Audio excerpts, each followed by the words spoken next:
In December 2009, Susan Powell, a mother of two, vanished under mysterious circumstances from her home in West Valley City, Utah. Her husband, Josh Powell, became the prime suspect. Despite growing suspicions and strange behavior from Josh, the investigation into Susan's disappearance stalled without enough evidence to charge him. Over the next 2 years, Josh's erratic actions and increasingly strained relationships with his wife's family took a dark turn. The situation reached a horrifying conclusion in February 2012 when Josh killed his sons and himself by setting fire to their house during a supervised visit with a social worker. To this day, Susan's body has never been found, and the mystery of what happened to her remains unsolved. Welcome to Hell is Empty. If you like deep dives into true crime cases, then consider subscribing. And a big thank you goes to the Cold podcast for their extensive research of this case. A link to the podcast is in the description. Susan Cox Powell was a bright, hard-working woman born on October 16, 1981 in New Mexico. Known for her kind nature and devotion to her family, Susan grew up in a close-knit environment surrounded by siblings and strong family values. Her co-worker, Linda Bagley, described Susan as an open book.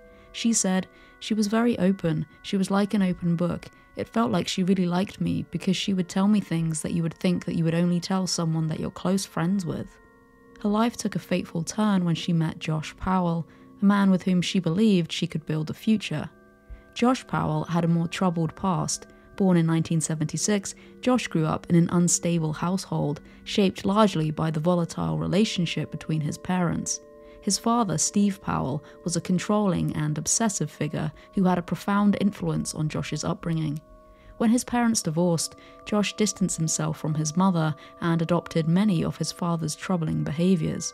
This control and lack of emotional connection became a hallmark of Josh's personality, one that would eventually become a central issue in his relationship with Susan. Josh and Susan were Mormons and met through their involvement with the Church of Latter-day Saints in Washington state. At first, their relationship seemed like a perfect match. They married in 2001 and appeared to build a promising life together. They moved in with Josh's father, Steve Powell, in Washington, but things started to take a turn for the happy couple. Susan suffered unwanted advances from her father-in-law, and we'll talk more about Steve Powell later. Susan found reprieve, though, when she and Josh moved to their West Valley City, Utah home in 2004, and they went there for more job opportunities. In 2005, Susan gave birth to their first child, Charlie, and in 2007, they had their second son, Braden. As time went on, it became clear that the dynamics of their marriage were far from ideal. Josh had stopped attending church, which made Susan very sad. She felt Josh was her eternal companion, and commitment to her faith was important to her. Financial issues plagued the couple early on. Josh was often unemployed or struggling to maintain steady work, which put pressure on Susan to support the family. Though she was studying cosmetology when she met Josh, she started working at Wells Fargo as a broker to make more money. But Josh filed for bankruptcy in 2007 with more than $200,000 in debt. Friends and family began noticing cracks in their relationship. Susan confided in her friends about Josh's controlling behavior and the strain it was placing on their marriage. Susan's relationship with Josh began to deteriorate significantly as early as 2008, shortly after their second child, Braden, was born. Reports and testimonies reveal that Susan experienced a range of emotional and psychological abuse. Josh exhibited controlling behavior, including isolating Susan from her family and friends, undermining her self-esteem, and creating an atmosphere of constant tension and fear. He became controlling with finances, and Susan had to seek permission to buy anything, and had to tell him exactly how much she was going to spend at the grocery store. In one email, Susan wrote, "I buy groceries for my boys and the occasional clothing for me and the boys. By normal people's standards, I'm still a tightwad penny pincher. In his eyes, I'm on a constant spending spree." For Susan's birthday in October 2008, Josh got her a broken whiteboard. In a Facebook message Susan wrote to a friend, she said, "I'm wondering if I should do tit for tat and give him a whiteboard to-do list or something lame like that for Christmas." Gradually, the abusive behavior got worse and worse. Susan's co-worker, Linda Bagley, said, "She did want to make it work. Her first part of the married life, she said, was nice and good, and they worked together, and he was different. But he started changing and being more strict and just being harder to live with." On June 28, 2008, the day after Susan and Josh had a big fight over finances, Susan wrote a handwritten last will and testament. It seems she knew something might happen to her because in it she wrote, "If I die, it may not be an accident, even if it looks like one. Take care of my boys." And Susan had good reason to believe this. Not only was Josh controlling, but he took out a large life insurance policy on her. She wrote, "I was worth $1 million dead and biking to work. You tell me how easy it would be to have an accident. I feel I'm just an asset to be controlled. He could easily take me out." Susan began putting her wages into a personal account without Josh knowing, and her parents bought her another cell phone in case she needed to escape. On August 11th, Susan wrote, "It sounds like he's in denial that I'm miserable. I dread how angry he'd be if I finally did blurt out, 'I want a divorce.' I could see him going psycho and kidnapping the kids." Susan's co-worker, Amber Hardman, offered to help her escape with her sons, but Susan was reluctant. Amber said, "She was so worried he would track her down no matter what she did. It was like she had no way out, and I was like, he doesn't know where we live. What if you came to our house and we found somewhere for you to go in another state? He would not know." She was like, "No, he will figure it out. He will find me." One of the most notable aspects of Josh's abusive behavior was his attempt to isolate Susan from her support network. He discouraged her from spending time with her family and friends, which left Susan increasingly alone and dependent on him. This isolation was a tactic often used by abusers to gain more control over their victims, making it harder for them to seek help or escape the situation. Josh's behavior also involved belittling and undermining Susan's self-esteem. He would criticize her in public and in private, often questioning her abilities as a mother and a partner. This constant degradation eroded Susan's confidence and self-worth, further consolidating Josh's control over her. Josh's controlling tendencies extended to various aspects of their lives. This control was not limited to financial aspects, but also included dictating Susan's social interactions and personal choices. While Susan's friends and family did not report any physical abuse, the psychological and emotional abuse she suffered was severe and damaging. Additionally, Susan confided to friends and family about Josh's sexually inappropriate behavior. Susan had expressed discomfort with Josh's behavior and advances. She reported that Josh exhibited controlling and inappropriate behavior related to their intimate life. Susan felt increasingly distressed and unsafe, which contributed to her decision to seek a divorce. In the months leading up to her disappearance, Susan confided in friends and family about threats and intimidation from Josh. She reported feeling that her safety was at risk and that Josh's behavior was becoming increasingly dangerous. This sense of fear was compounded by Josh's refusal to address her concerns or seek help for their deteriorating relationship. Despite the horrific environment, Susan made efforts to seek help and improve her situation. She reached out to friends, family, and even legal authorities about her troubles with Josh. Susan's decision to seek a divorce was a critical step in attempting to escape the relationship and regain control of her life. The divorce process, however, brought its own set of challenges, including a contentious custody battle and increasing tension with Josh. But despite these tensions, Susan stayed in the marriage, largely for the sake of their two young sons, Charlie and Braden. She wanted marriage counseling. She wanted Josh to be more involved with the church.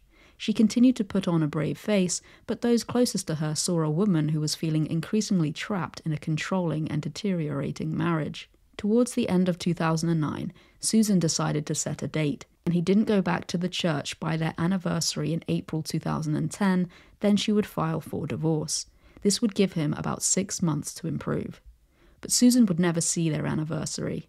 She disappeared just a couple of months later in December 2009.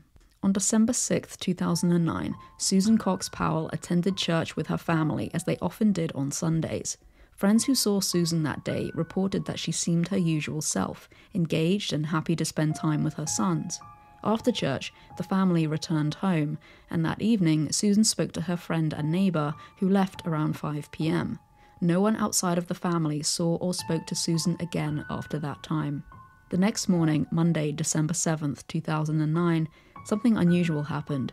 Susan did not show up for work, and the children did not attend daycare. This immediately set off alarm bells for Susan's co-workers, who knew her to be dependable. They reached out to her husband Josh, but were unable to get a response. The friend and neighbour who had visited Susan the previous night called the police after noticing that the family seemed to have vanished.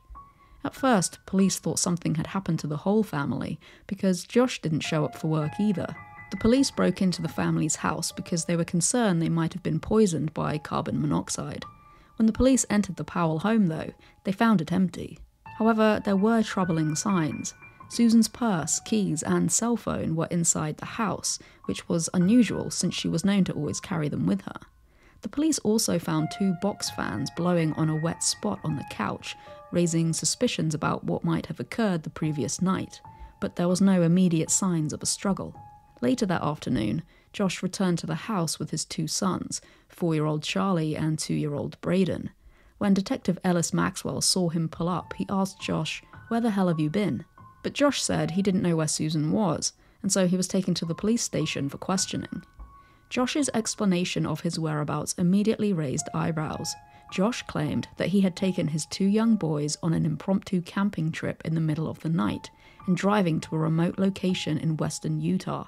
Given that it was the middle of the night in December, with temperatures well below freezing, this story seemed unlikely, but the children seemed to confirm that they did go camping, though it's not clear if the boys were confusing it with the previous camping trip. Additionally, Josh seemed unconcerned about Susan's disappearance, which struck investigators as odd. Josh said he'd left his home between 1:30 and 2 a.m., driving his minivan down the Pony Express Trail for about an hour and a half, arriving at 4 a.m. to a campsite where they slept in the car. When questioned by police, Josh remained calm but evasive. He claimed that he had no idea where Susan was and suggested she might have left on her own accord. His story was filled with inconsistencies, especially concerning the timeline of events, but despite suspicions, law enforcement was initially unable to find solid evidence of foul play. But Josh told detectives he took his minivan to the car wash on his way back from the camping trip. It didn't make much sense considering the roads were still muddy and slushy, and the vehicle would get dirty again quickly. I just need to know the exact route, what you took, where you went. If you stopped and got fuel, if you stopped to get food, if you stopped anywhere, I need to know where you stopped. So walk me through your route, where you stopped. I don't think I stopped anywhere. Where you went.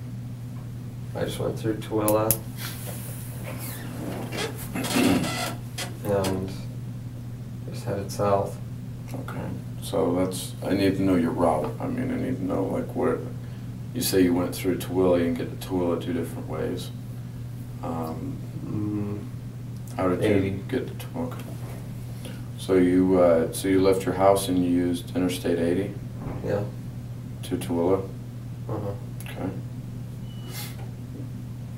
All right.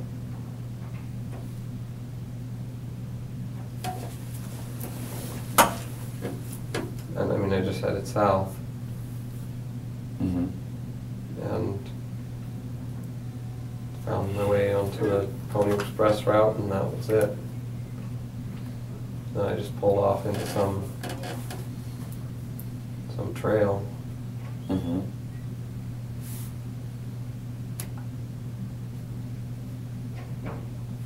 So you just took I-80, went through Tooele, and you went to the Pony Express route. Sorry, the phone keeps.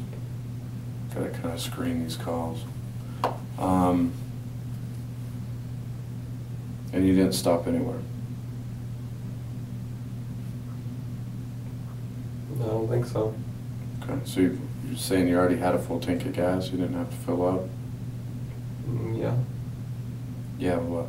Yeah, I had a tank of gas. Okay, so you didn't have I to... think I might have gotten it the day before or the day of or something, I don't remember. Okay. All right. So you drove out the Pony Express Trail, you didn't, no stop for food, gas, nothing, right?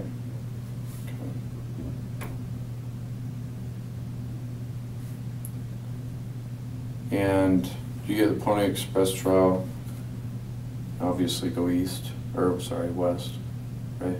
Yeah. And how far west do you go? I honestly Do you wasn't even think- paying attention, but I just drive, and if anything looks good. I've honestly, gotta be honest with you, I've never been out there. I need to make a trip. I haven't been out there but too I haven't often. been out there, so It's a nasty I don't know road. Okay, But so I don't know if there's like any landmarks, if there's camping There's grounds not. all along the road. I don't If think there's, so. are there roads that come off of the Pony Express Trail and go south and north? No. No. There's just trails that you can, I don't know, I've only been out there 3 or 4 times. and- Okay, well, you've been out there most recent before I mean, Yeah. pretty recent, right? Yeah. Okay, so you're. But it was also snowing, and so I was pretty focused on the road, Okay. looking for a turnoff. Like I say, I just found a trail and Were you concerned with the snow, knowing that there was a snowstorm coming in? yeah, I was, In a minivan? actually the minivan handles like a 4x4. Okay. Detective Ellis requested to search the minivan, and Josh agreed. What they found in the van was disturbing. Police found Susan's pink Motorola cell phone, her second cell phone that her parents had given her, and the SIM card had been removed. Alongside shovels, a rake, a broom, tarps, a generator, gas canisters, a folding handsaw, and an electrical circular saw. They also found a lot of unused camping equipment. On December 8, 2009, just a day after being questioned by the police about Susan's disappearance, Josh rented a silver Ford Focus from a local car rental company.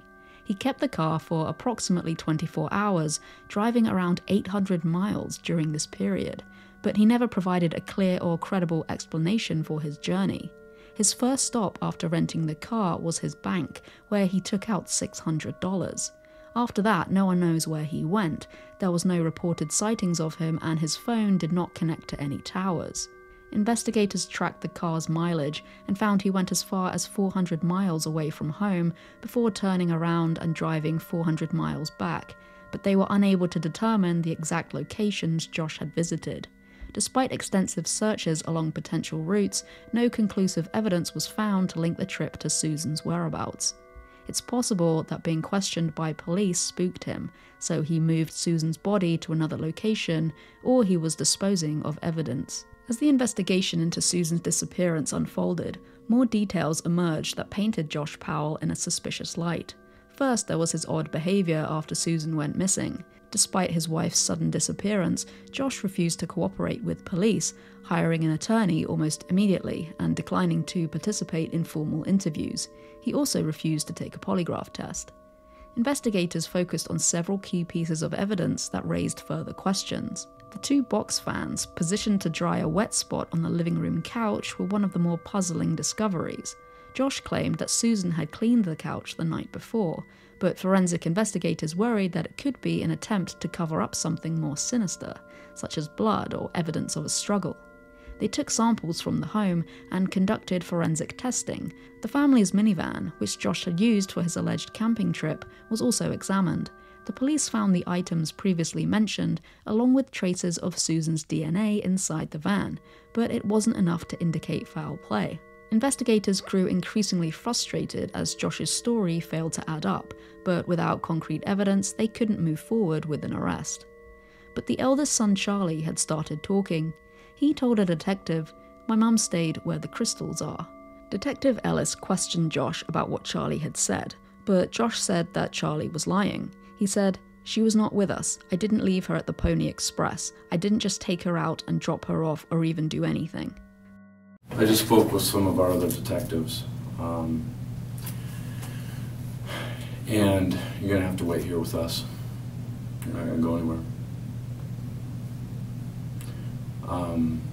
One of our detectives just interviewed your children, and your children are telling our detectives that Mom went with you guys last night, and that she didn't come back. She did not go with us.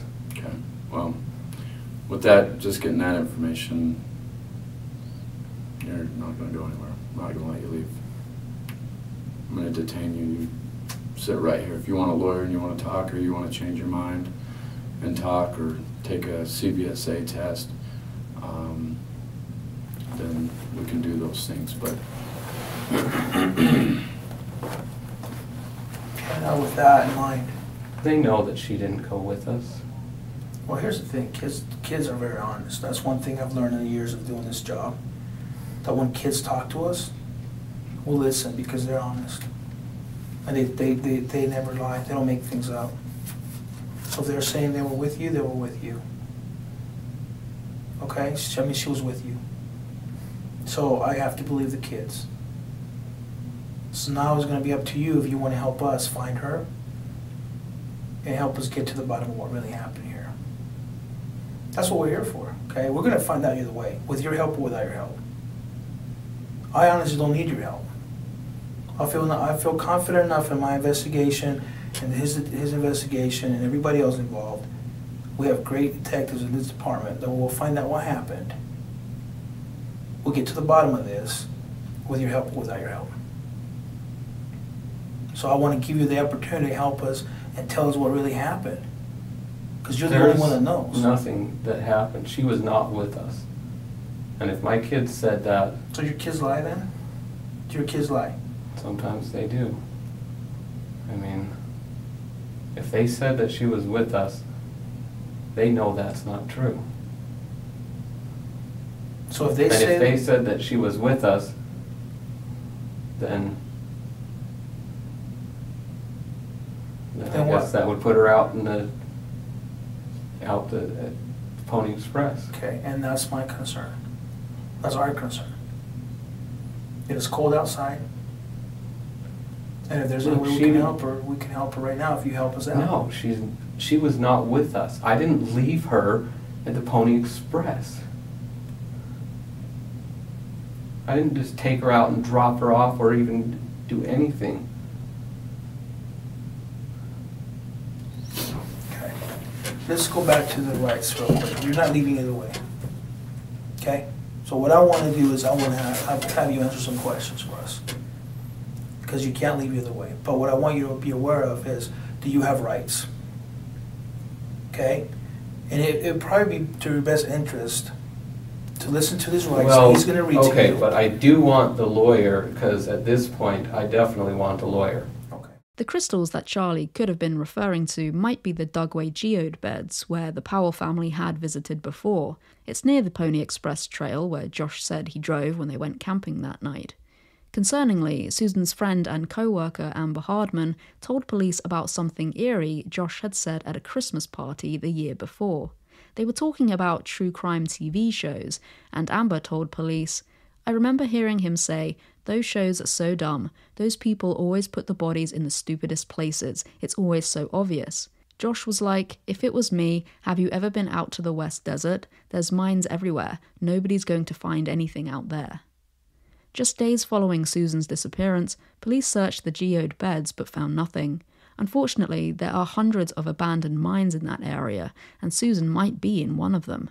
While police searched many mines in different areas, they could not search all of them, so it's still possible that Susan's remains are in one of them.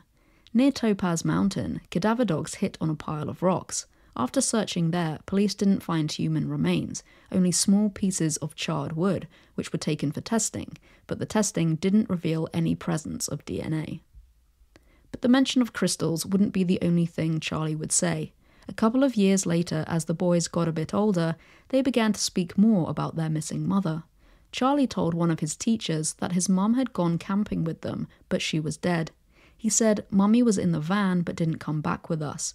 While these seemed to point to Susan's whereabouts, Charlie also said that they took an airplane to Dinosaur National Park, so it's possible he was remembering the year before when the family went there on vacation. On August 19th, 2010, Charlie told one of his counselors about the best way to kill a bear, and the way he described it was kinda weird. The counselor described Charlie saying that the best way to kill a bear was to dig a hole and put the bear in it, cover it with rocks, and then plant a raspberry bush over it. When the counselor asked how he knew this, Charlie said that he saw someone do it. But Charlie wasn't the only Powell boy to make interesting comments. Braden drew a picture of 3 people in a van and told his daycare worker that Mummy was in the trunk. It seemed like the boys were processing what had happened to their mother and were starting to remember details and talk about it. During the investigation, police seized Josh's phone, cameras, and computer. They also took the rug doctor and vacuum cleaner from the house. Forensic testing showed small amounts of Susan's blood on the couch and blood droplets on the floor next to the couch. These droplets were so small they appeared to be from coughing or sneezing. On December 15th, police located Susan's handwritten documents in her safety deposit box. She wrote, "I have been having extreme marital stress for 3 to 4 years now.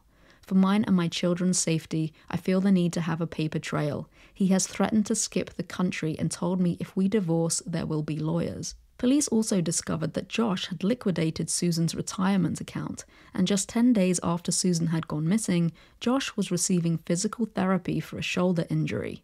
3 months prior, someone had rear-ended Josh's minivan while he was driving, but it only caused minor damage, and although Josh went to the doctor for back and neck pain, Susan wrote in an email that it was classic whiplash and didn't mention any shoulder pain.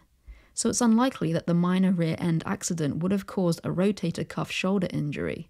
Additionally, nothing in Josh's chiropractor notes mentions a car accident, so perhaps he'd injured himself moving Susan's body.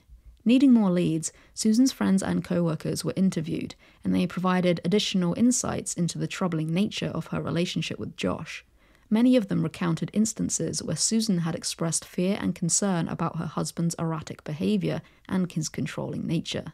She had even spoken about preparing a secret will and documenting her possessions in case something happened to her. And in fact, Susan did make a video documenting all of her possessions. Despite these red flags, the investigation stalled. Josh maintained his innocence, insisting that he had no idea where Susan was. Josh was the prime suspect in his wife's disappearance, but with no clear physical evidence tying Josh to a crime, the police were forced to continue their search for Susan without making an arrest. Josh Powell's behavior in the days and weeks following Susan's disappearance only fueled suspicions. Instead of showing concern for his missing wife, Josh took actions that appeared cold and calculating. He refused to participate in community searches, isolated himself and his children from friends and family, and he even moved out of the state, taking Charlie and Braden to Puyallup, Washington, where his father Steve lived. This move was seen as a way for Josh to escape scrutiny and distance himself from the ongoing investigation in Utah. However, it also raised further questions about his involvement. While in Washington, Josh began selling off Susan's belongings, including her craft supplies, children's toys, and furniture, as though he had already accepted that she wasn't coming back. By removing himself and his 2 sons from Utah, Josh seemed to be signaling that he had no interest in cooperating further with authorities. The decision to relocate was especially troubling to Susan's family. They had hoped that Josh would remain in West Valley City, where he could aid in the search for his wife and be close to the ongoing investigation. Instead, he packed up his belongings and left, isolating himself and his children from Susan's side of the family.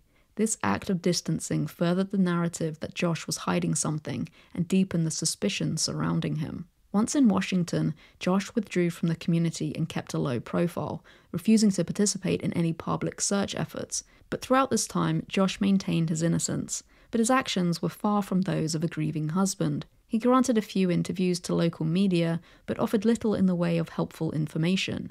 In one interview, he suggested that Susan had left him voluntarily, though he couldn't explain why she would abandon their children, whom she adored.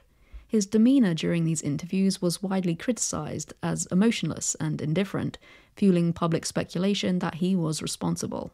Meanwhile, Susan's family, particularly her parents, Chuck and Judy Cox, became increasingly vocal in their belief that Josh had something to do with their daughter's disappearance.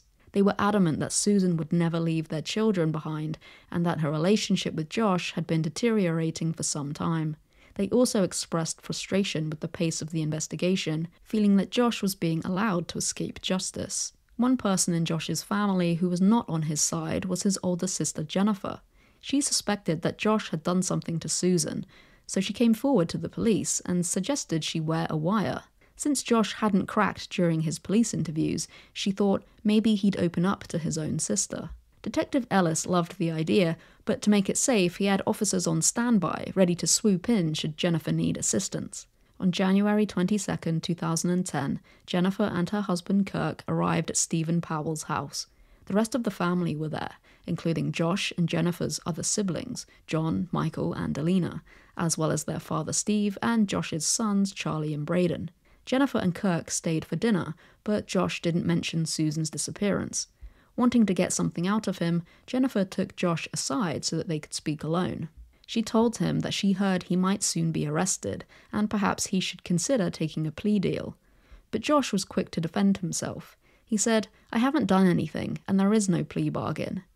Jennifer continued to press him, asking questions about what happened on the day of Susan's disappearance, but Josh wouldn't talk. And then Steve interrupted their conversation. He asked Josh to go pick up some cakes for Charlie and Braden's recent birthdays. So Josh left the house. Jennifer thought something seemed off. She said they were all just trying to play it cool, pretend like nothing was happening, and that they had nothing to do with it. After Josh had left the house, Jennifer spoke with Steve and Alina. She said that Josh's camping story didn't make sense, and Steve and Alina were quick to defend Josh. Eventually, Steve kicked her out of the house. He is heard on the recording saying, "I'm rejecting you out of my family. I've given up on you, Jenny. Just leave. Don't even bother. Don't even bother coming back." A few months after this visit, in early May 2010, Josh made a seemingly random round trip from his father's home in Washington to West Valley City in Utah, where he and Susan had lived. Along the way, he took several photos. These images appear random, but obviously had some meaning to Josh. One photo was of the Wells Fargo bank where Susan worked. One was of an office building near Salt Lake City Airport. During this trip, Josh arrived unannounced at his former place of work, Aspen Logistics, and told them he was returning some company property. He then continued to drive and take pictures of the roads. At Josh and Susan's house, Josh had tenants living there, and they agreed to remodel the basement in exchange for lower rent. Josh arrived unannounced, and he wanted to see the progress of the basement. While there, Josh took some pictures of the yard and shed, and during this unexpected visit, Josh had installed a light in the shed, and underneath he placed a sign that read, "Here lies death," and then he took a photo of it. Around 10 p.m., Josh took photos of two unidentified young girls sitting on a couch. We have no idea who these girls are or where this photo was taken, but it was his last photo on this trip before he headed back to Washington. As he headed back to his father's house, police were tailing him the whole time and noted that he slept near a field that night somewhere in Idaho. And this spot was just 2 miles west of a location that Josh had visited just days after Susan's disappearance on December 19th the previous year. That location that Josh visited has a highway that crosses a canal. When Josh first stopped here on December 19th, 2009, it was 2 a.m. and he stopped for around 6 minutes. Police know this because they had a GPS tracker on his car. So what was he doing during this 6-minute stop at 2 a.m? Possibly he was disposing of evidence. On this May 2010 trip, Josh also stopped at a mall, and he had previously stopped at that same mall in December 2009 as well. So it appears that Josh was visiting places he had previously visited just days after Susan's disappearance. On his way back to Washington, Josh took photos of a farm and then more photos of a highway in Oregon. Police searched this area where this Oregon photo was taken, but they didn't find anything. So what was Josh actually doing during this impromptu trip in early May 2010? Some people think he was disposing of evidence in dumpsters and taking pictures to mark the locations, but there's no record of police actually searching dumpsters at these locations. As the investigation continued, attention turned to Josh's father, Steve Powell, who had a disturbingly close relationship with his son. Steve had a history of inappropriate and obsessive behavior, particularly towards Susan. Investigators would later discover that Steve had kept extensive diaries and videos documenting his sexual obsession with Susan. These diaries, which were discovered during a search of Steve's home, contained disturbing details about his fixation on Susan, including secret recordings of her and invasive descriptions of his fantasies about her. But this wasn't the first time Steve exhibited disturbing behavior. He had a history of secretly filming women and girls, often from behind the tinted windows of his car. He was rarely seen without a camera, recording birthday parties, vacations, conversations with relatives, and, disturbingly, strangers going about their business. But Susan was one of his favourite people to film, often without her knowledge. Steve said, "When Josh first brought her home, I didn't think much of her. I didn't think she was that pretty or anything. Now I can't take my eyes off her." But Steve's creepiness didn't stop at filming. He kept a drawer full of Susan's belongings, including her underwear and tampons. He even kept some of her hair. One of Steve's journal entries says that he went to this Susan drawer and sniffed a wad of her hair. He also used a mirror to look under the bathroom door when Susan was in there. On February 24th, 2003, Steve wrote in his journal, "It's very problematic to be madly in love with your son's wife. I am so madly in love with Susan that I would do something desperate to have her." One night he gave Susan a massage, and then later he filmed himself recounting the event. I just had what is probably the most erotic experience I've had in my entire life. I hate to say it, I mean, of course, because I haven't had that many experiences, but Susan has been feeling ill. She had a cold, and I offered to rub her feet, to rub her toes, to give her some stimulation. That went on. I probably rubbed her feet, her toes, her beautiful feet. She has such pretty feet. Of course, everything about her is pretty, beautiful. And I know she felt it. I know she couldn't have missed it. She's not naive either, I know from what I've read in her journals. That girl is not naive. When I started massaging her legs, I would have loved to go all the way up her legs, but I did do her calves because her feet were resting in my crotch, so I sort of rubbed her calves. While Steve Powell's actions were deeply troubling, they did not provide the concrete evidence needed to solve Susan's disappearance. However, they did highlight the toxic environment in which Josh had grown up. Steve's controlling and obsessive behavior had clearly influenced Josh, and many believe that Josh had internalized these traits, leading to his own manipulative personality. When Josh and Susan were thinking of moving out of Steve's house and leaving Washington, Steve told her, "Just having you go away is really, really hard for me, because it just seems like, anyway, I'm probably wrong, but I've really fallen in love with you." She had been aware of Steve's inappropriate behavior and had expressed discomfort around him on multiple occasions. She had even told friends that she was uncomfortable visiting her in-laws' home because of Steve's advances. Susan told her friend that one of the reasons they left Washington was because of Steve's advances towards her. She told her friend, "He is the most filthy, foul, sick, disgusting pervert the world has ever seen. He's in love with me."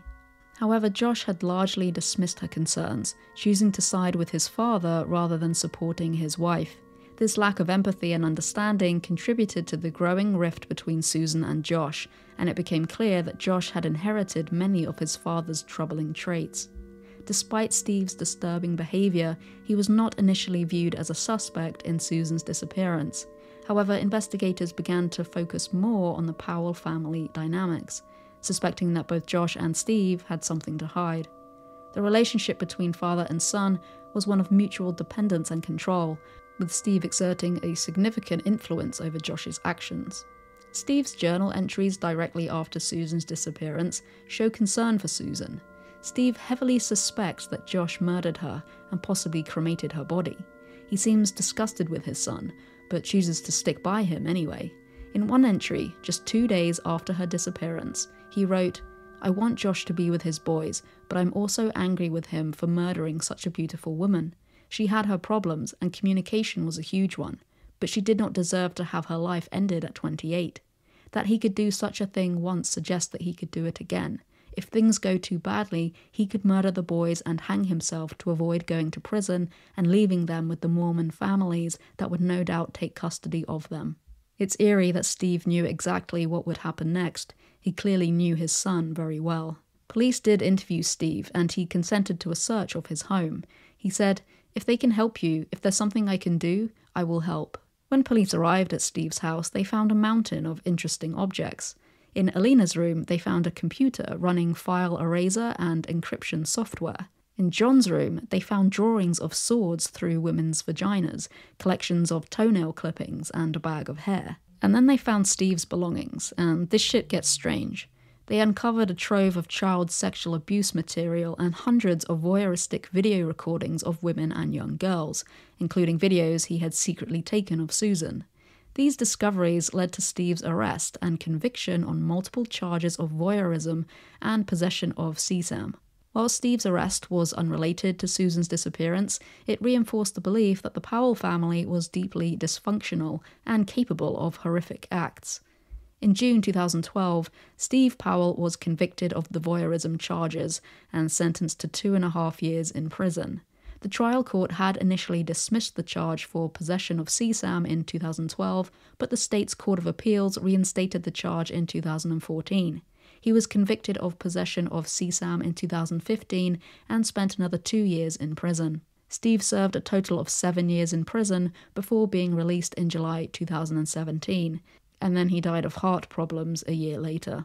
The arrest of Steve Powell sent shockwaves through the community and raised new questions about his potential involvement in Susan's disappearance. However, despite these developments, there was still no concrete evidence linking either Steve or Josh to Susan's fate. The investigation continued to stall, leaving Susan's family and the public desperate for answers. Despite the mounting evidence against Josh and the troubling dynamics within the Powell family, the investigation remained at a standstill. Susan had not been found, and no physical evidence conclusively tied Josh to a crime. As the investigation continued, Steve Powell's influence on Josh became more apparent. Steve frequently defended his son in media interviews, going so far as to accuse Susan of running away with another man. He portrayed Josh as the victim of a biased investigation and made outlandish claims about Susan's character in an attempt to deflect suspicion from his son. The Powell family's attempts to discredit Susan were widely criticized and only deepened the public's mistrust of Josh and his father. It became clear that Steve was willing to go to great lengths to protect his son, even if it meant smearing the name of a missing woman who could no longer defend herself. Despite Steve's public statements, the investigation into Susan's disappearance remained focused on Josh. However, law enforcement couldn't ignore the possibility that Steve had played a role in the case, either as an accomplice or by influencing Josh's actions. The close relationship between father and son was a central theme in the investigation, and authorities continued to monitor both men closely. Another member of Josh's family was also looked into. Josh's brother Michael had sold his car just 2 weeks after Susan's disappearance. It was a 10-year-old Ford Taurus, and he said it had a transmission problem, so he accepted $100 for it when he sold it to Lindell Auto, a business that recycles and scraps cars. Almost 2 years later, in September 2011, the police became interested in that car. Luckily, Lindell Auto still had it, and without hesitation, police arrived with a cadaver dog to search it. Tug, the cadaver dog, ignored all other cars on the lot and went straight to the Taurus, and he sat down, indicating that he smelled the odor of a dead human body. The police towed the car away, and when questioned about Michael, who dropped off the car, Dave Lindell, who owns Lindell Auto, said he might have thought he was selling it to somebody who'd just run it down there and squish it right away. When we checked the car out, we couldn't really find that much wrong with the car. Well, he said, there was something major going on, but everything I find on this car, I don't find what he's talking about. Police paid Michael a visit in Minneapolis where he was living, but Michael refused to talk. After the visit, Michael sent an email to a company called Apollo Mapping, which provides satellite imagery. He requested an aerial photo of Pendleton, Oregon, where he had taken his car to Lindell Auto. He was looking for images taken after October 2011. Police learned about their email exchange when they seized Michael's digital data from the University of Minneapolis, which is where he worked.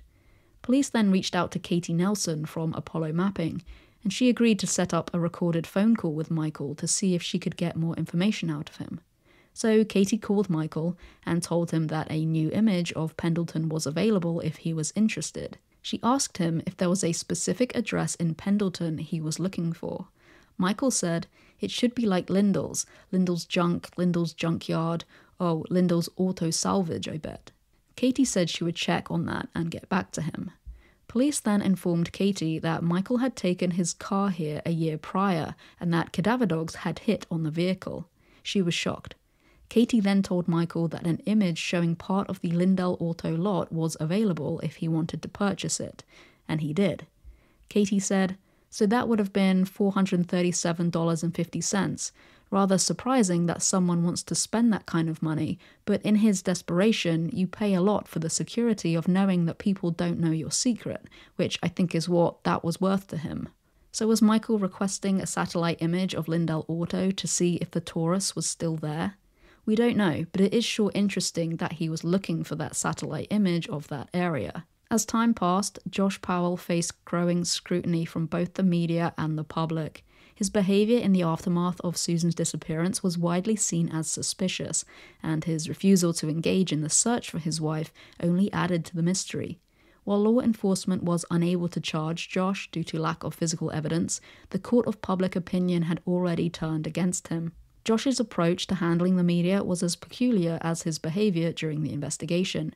He granted a few interviews, but his demeanour was off-putting and raised further questions about his involvement. In one of the early interviews, Josh appeared emotionless and detached, offering vague and non-committal answers about Susan's disappearance. When asked if he believed Susan had left him voluntarily, he hesitated before suggesting that it was possible, though he offered no logical explanation as to why she would do that and abandon her children. His inability to convey genuine concern for Susan was jarring. In stark contrast, Susan's family and friends were emotional and vocal about their fear for her well-being. Chuck and Judy Cox, Susan's parents, made several public pleas for their daughter's safe return and expressed their growing frustration with Josh's behaviour. They repeatedly stated that Susan would never leave her children behind, and that they believed Josh had something to do with her disappearance. Susan's friend, Kirsty Hallowell, said, "As soon as I heard that he was back and Susan was not with them, I instantly said to myself, what has he done? Susan would never have allowed him to ever take the boys out in the winter to the desert in the middle of the night. Never. I never believed his story at all. There was no point at which Josh ever seemed to even be concerned that Susan was missing. He never participated in any of the massive efforts that myself and relatives and friends launched to put out flyers in malls and parking lots." By 2011, the case had gone cold. Despite extensive efforts by law enforcement and the Cox family, no new leads had emerged, and Susan's whereabouts remained unknown. As the years passed, the pressure on Josh Powell increased, both from the ongoing investigation and from the Cox family's custody battle for his children. The growing tension would eventually lead to the tragic events of February 2012, when Josh Powell's actions took a devastating and violent turn. After Josh moved to Washington, he continued to raise the boys largely in isolation, cutting them off from Susan's family and the community in Utah that had known their mother.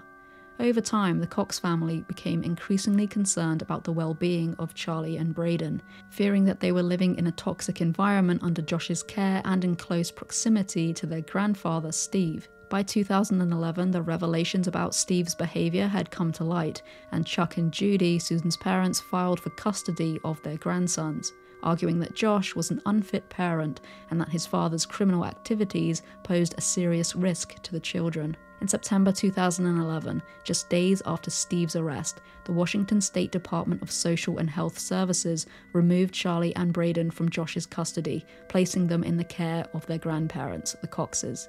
This was a major victory for the Cox family, who had long feared for the safety of the boys while they were living with Josh and Steve.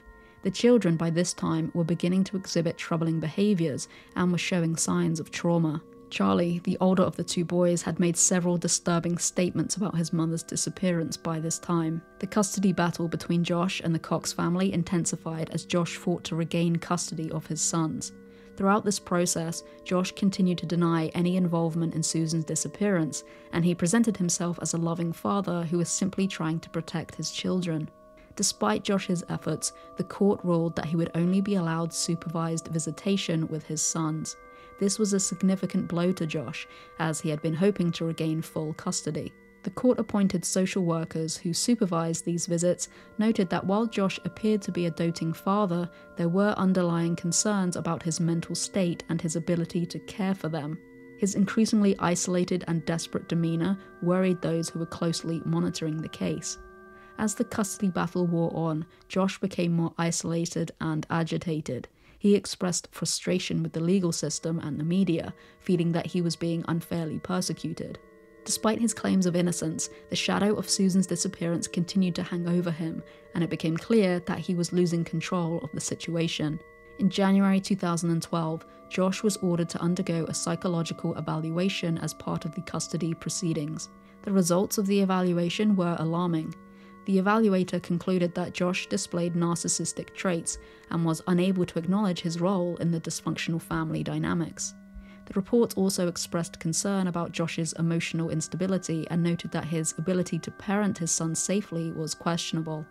The court ruled that Josh would not regain custody of his children unless he could demonstrate significant changes in his behaviour and emotional state.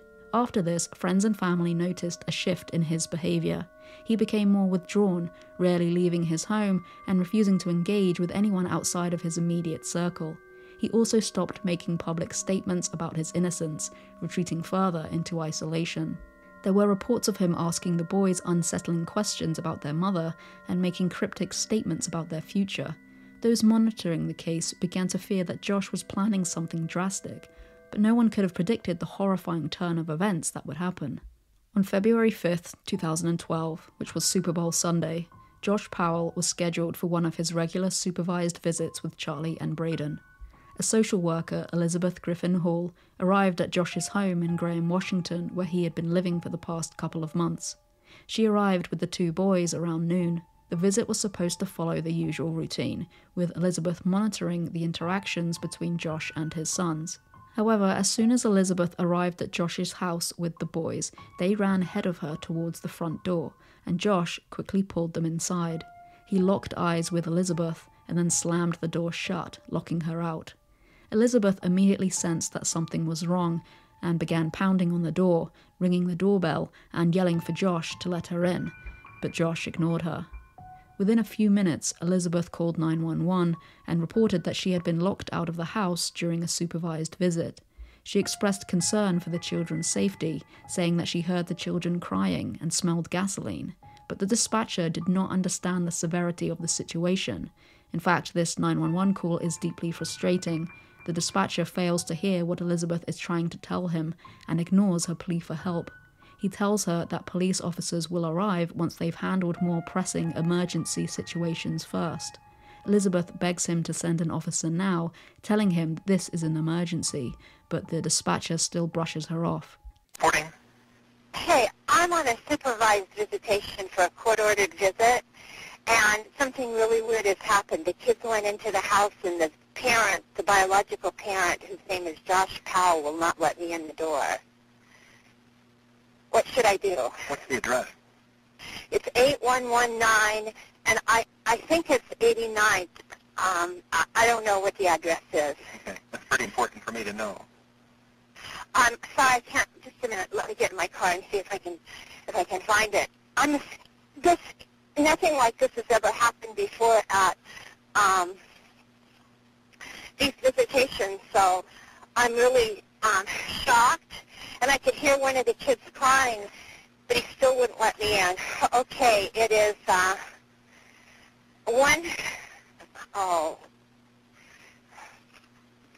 just a minute, I have it here. You can't find me by GPS? No.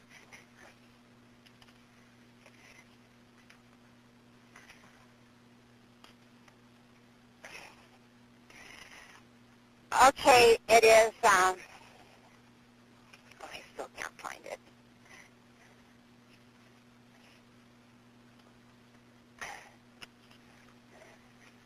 But I think I need help right away. He's on a very short lease with DSHS, and CPS has been involved. And this is the craziest thing. He looked right at me and closed the door. Are you there? Yes, ma'am. I'm just waiting to know where you are. Okay. It's 8119 189th Street, Court East, Puyallup, 98375. And I'd like to pull out of the driveway because I smell gasoline and he won't let me in. You want to pull out of the driveway because you smell gasoline, but he won't let you... He won't let me in. He won't let you out of the driveway? He won't let me in the house. Whose house is Got the it? kids in the house and he won't let me in. It's a supervised visit. I understand. Whose house is it? Josh Powell. Okay, so you don't live there, right? No, I don't. No, I'm contracted to the state to provide supervised visitation. I see. Okay. And who is there to exercise their visitation? I am. And the visit is with Josh Powell. And who And supervises? he is the husband that I supervise. So you supervise and you're doing the visit? Yeah, You're I supervising yourself? I supervise myself. I'm the supervisor here. Wait a minute. If it's a supervised visit, you can't supervise yourself. If you're the I visitor... do supervise myself. I'm the supervisor for the supervised visit. Okay, well, aren't you the one making the visit? Or is there another I'm parent the one. that you're supervising? No, I'm the one that supervises. I pick up the kids at their grandparents. Yes. And then who visits with the children? Josh Powell. Okay, so you're supposed to be there to supervise Josh Powell's visit with the children. Yes, that's correct. And how did... And he's the husband of missing Susan Powell. This is a high-profile case. How did he gain access to the children before you got there? I was one step in back of them. Okay, so they went into the house and then he locked you out. Yes, he shut the door right in my face. All right, now it's clear. Your last name? My name is Elizabeth Griffin Hall.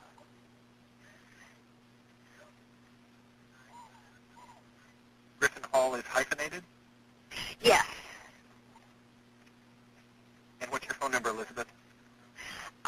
This cell phone number is 360-990-9955. And what agency are you with? Foster Care Resource Network.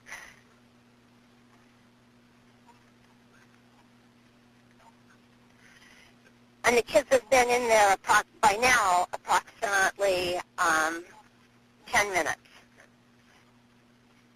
And he knows this is a supervised visit. 2. Braden is 5 and Charlie is 7.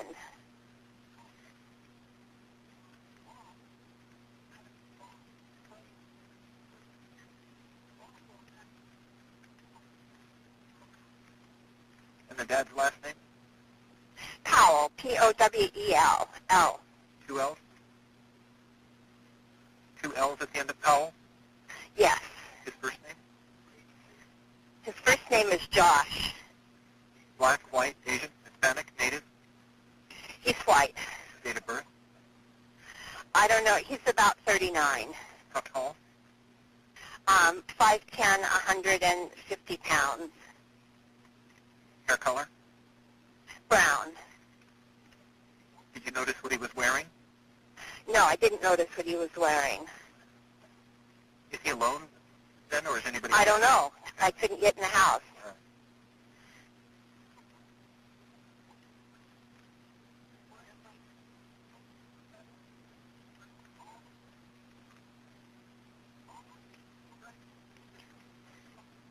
Are you in a vehicle now or on foot? I'm in a vehicle. I'm in a Prius, a color? 2010 Prius, What color with is the it? doors locked. But he hasn't opened the door. Ma'am, I rang the careful. doorbell and everything. What color I is it? begged him to let me in.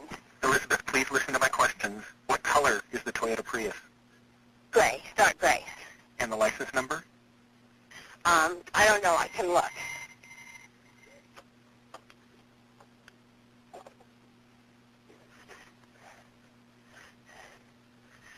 $750ZMH. Zebra Mary Henry? Yes. All right, we'll have somebody look for you there. Okay, how long will it be? I don't know, ma'am. They have to respond to emergency, life-threatening situations first. The first available deputy Well, is responding. this could be life-threatening. He went to court on Wednesday, and he didn't get his kids back. And this is really, I'm afraid for their lives. Okay, has he threatened the lives of the children previously? I have no idea. All right, we'll have the first available deputy contact you. Thank you. Bye. Elizabeth moved her car to the other side of the street, and within minutes, a massive explosion tore through the house, engulfing it in flames. The fire was devastating and immediate, but emergency responders didn't arrive, and Elizabeth had to call 911 again and repeat that the 2 children were in the house. The house was fully engulfed in flames, leaving no hope of saving anyone inside. Josh, along with his sons, were dead. Investigators would later determine that Josh had planned this meticulously, using gasoline as an accelerant to set the house ablaze. He also attacked his sons with a hatchet before igniting the fire, ensuring that they would not survive the explosion. The crying that Elizabeth heard was probably from the torturous whacks that the boys endured. The horrific murder stunned the nation. Josh had not only taken his life, but also brutally murdered his 2 innocent sons, leaving behind a trail of devastation. The case, which had already garnered national attention, now became a symbol of the worst possible outcome in a domestic violence situation. The murders of Charlie and Braden sent shockwaves through the community and the nation. The brutal nature of their deaths and the realization that Josh had been planning this attack for some time left people questioning how the legal system had failed to protect the boys. In the days and weeks following the tragedy, there was an outpouring of grief and anger, particularly from the Cox family, who had fought so hard to protect their grandsons. Chuck and Judy Cox were devastated by the loss of their grandsons and expressed deep frustration with the legal system that had allowed Josh to continue having visitation rights despite many red flags. They argued that the system had failed to recognize the danger Josh posed and that more could have been done to prevent the tragedy. Their heartbreak was compounded by the fact that, despite their efforts to gain full custody of Charlie and Braden, the courts had allowed Josh unsupervised access to his sons at critical moments, leading to their deaths. Chuck said, "I don't know anything else I could have done, and they're still dead. My daughter's still missing, and now the children are dead. I had them safe. They were in my care. Why take the kids? Why? It makes absolutely no sense." The public also demanded answers. There was widespread calls for reform in how courts handle custody battles involving parents suspected of domestic violence or involved in criminal investigations. Many believed that Josh Powell should never have been allowed any form of visitation with his children, given the ongoing investigation into Susan's disappearance and his erratic behavior. Critics argued that the system had prioritized Josh's parental rights over the safety and well-being of his sons. In response to the outcry, Washington state lawmakers introduced legislation aimed at tightening restrictions on parents involved in custody disputes where there are serious concerns about domestic violence or criminal activity. The Charlie and Braden Act, passed in 2013, strengthened protections for children in cases involving suspected domestic violence, giving courts more authority to restrict visitation rights where there is evidence that a parent poses a danger to the children.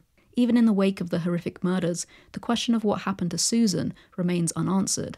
Josh had taken the truth with him to the grave, leaving behind no clear indication of where Susan's body might be. Susan's family, particularly her parents, have shown remarkable resilience in their quest for justice and closure. Their ongoing advocacy highlights the need for continued support for victims of domestic violence and systematic changes to prevent such tragedies.